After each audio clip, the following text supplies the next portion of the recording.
Nous allons découvrir un langage très important pour la géographie, le langage cartographique.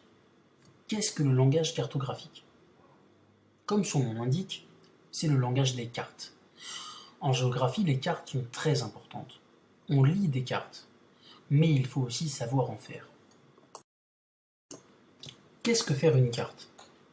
C'est représenter des informations sur une carte.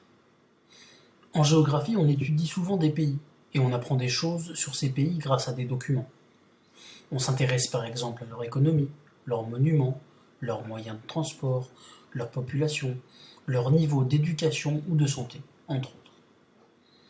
Alors, comment représenter toutes ces informations sur une carte? Eh bien, en utilisant un langage fait de lignes, de flèches, de points et de couleurs, qu'on appelle le langage cartographique. Sur un plan, comment indique-t-on la position d'un lieu précis, comme un monument historique? De la même manière que l'on indique sa propre position, par un point. Sur une carte, on peut utiliser un point pour localiser une ville, ou un bâtiment par exemple. Un point sur une carte sert à localiser un lieu précis. Il sert à montrer la position précise de ce lieu, ici et pas ailleurs. Le point fait partie de ce qu'on appelle en langage cartographique les figurés ponctuels. Point, carré, losange. Ils servent à localiser différents types de lieux, en utilisant des figurés ponctuels différents. On peut aussi varier la couleur à l'intérieur d'un même figuré, pour différencier des bâtiments de même nature, comme des usines qui ne produisent pas la même chose. On peut faire varier la taille des figurés pour différencier des lieux de même nature selon leur importance. Des villes plus ou moins peuplées, par exemple.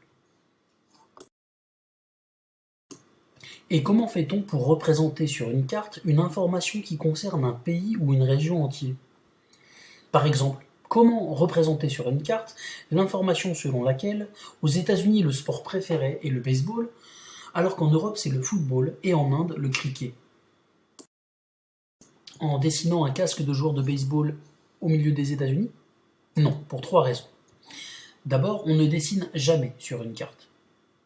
Ensuite, l'information concerne tous les États-Unis, et cela doit se voir clairement. Enfin, si on met un petit dessin au milieu de chacun des 200 pays du monde, la carte sera très difficile à lire. On utilise dans ce cas des couleurs, une couleur pour chaque sport, et on colorie chaque pays du monde en fonction du sport préféré de ses habitants. Sur cette carte, vert pour le football et rouge pour le cricket, ce qui permet de voir d'un coup d'œil que le football est le sport préféré dans la plus grande partie des pays du monde. Si on veut réaliser une carte montrant dans quel pays les gens boivent le plus de Coca-Cola, on utilise aussi des couleurs, mais cette fois en réalisant un dégradé d'une seule couleur.